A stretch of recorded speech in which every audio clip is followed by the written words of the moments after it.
Ნამდვილად არ ვაპირებ ახლა რაღაც უაზრო კონფრონტაციაში შესვლას, ყველამ ძალიან კარგად იცის, რა წარმოდგენა აქვს იმ ადამიანებზე ჩვენ საერთაშორისო პარტნიორებს, ვინც ვიზიტებით დადის ხოლმე სხვადასხვა ფორუმზე, სხვადასხვა შეხვედრაზე, ეს იციან თვითონაც ბატონმა სამხარაძემაც, ქალტოა მაკამაც და თუ არ იციან, შემიძლია უთხრა და შემიძლია მოუყვა. მე ვფიქრობ, რომ იმპიჩმენტის პროცედურა ეს იყო თქვენს მიერ წამოწყებული საინფორმაციო ქაოსი, თქვენს მიერ დაფიქსირებული კიდევ ერთი პოლიტიკური გადაწყვეტილება, რომ საქართველოს ევროინტეგრაციის მიმართულებით სერიოზული დაბრკოლებები შექმნათ, ამიტომ არც ამაზე არ ვაპირებ, ასე ვთქვათ, კიდევ უფრო ჩაღრმავებას. მე მაინტერესებს რამდენიმე საკითხი, რომელიც აინტერესებს ჩვენს მოქალაქეებს და როდესაც აქ ბრტყელი რაღაც განცხადებები ისმის მშვიდობაზე, ბატონ თავმჯდომარე, თქვენც მოგმართავს და უმრავლესობის წევრებს.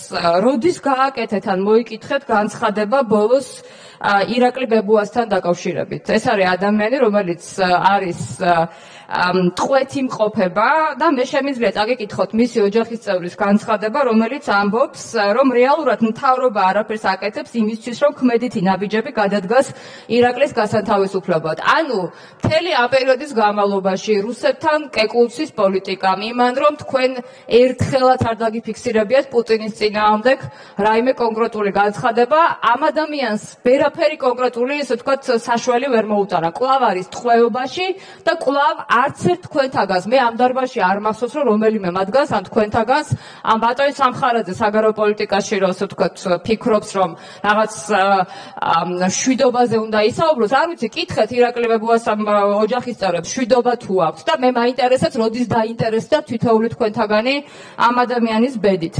ეს ერთი. მეორე, აუცილებლად მინდა გამოვეხმაურო სკოლის დირექტორებთან დაკავშირებულ ძალიან მძიმე პოლიტიკას განათლების სამინისტროს.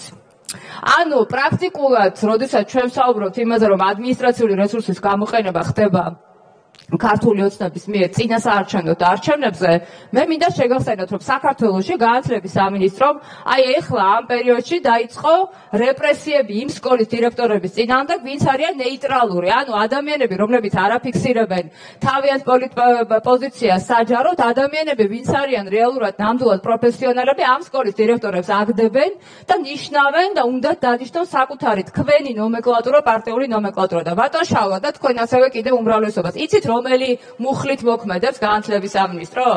2010 წელს წინა ხელისუფლების მიერ მიღებული ცვლილებებია განათლების კანონში, აი რატომ არის ფარისევლობა თქვენი ეს მთელი განცხადებები ადამიანის უფლებებზე და განათლების დამოუკიდებლობაზე, ზოგადი განათლების და სკოლის 2010 წელს არის მიღებული ეს მუხლი ზოგადი განათლების შესახებ კანონში, რომელიც ითვალისწინებს, თუ საბჭო ვერ აირჩევს ერთხელ მაინც და ვერ დაადასტურებს კანდიდატს, მაშინ შეუძლია დისკრეცია აქვს განათლების სამინისტროს პირდაპირ, რომ ასე ვთქვათ, აირჩიოთ დანიშნონ დირექტორი. ანუ ხო არ მოხწონდათ წინა განათლების მინისტრები წინა ხელისუფლების პერიოდში და სულ აკრიტიკებთ და ეხლა რა ხდება ამ მუხლის ამოქმედება, რატომ არის ასე ვთქვათ, რატომ იყენებთ იმ მუხლს, რომელიც რეპრესიულად არის ზოგადი განათლების შესახებ კანონში.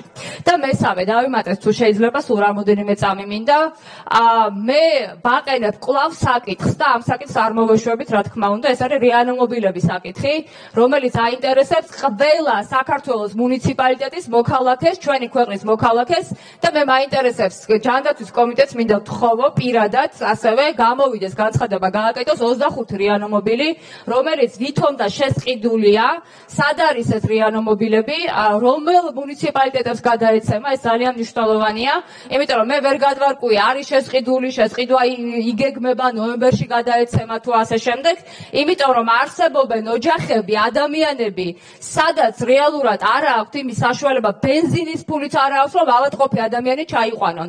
მაგალითად, ონიდან ქუთაისში. ამიტომ მე ვითხოვ ამ საკითხთან დასრულებულად.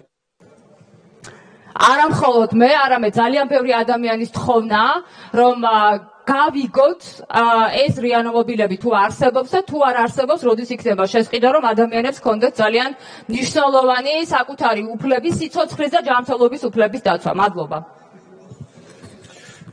შალვა კერესელიძე, ნიკა მაჭუტაძე, ირაკლი ჩიქოვანი.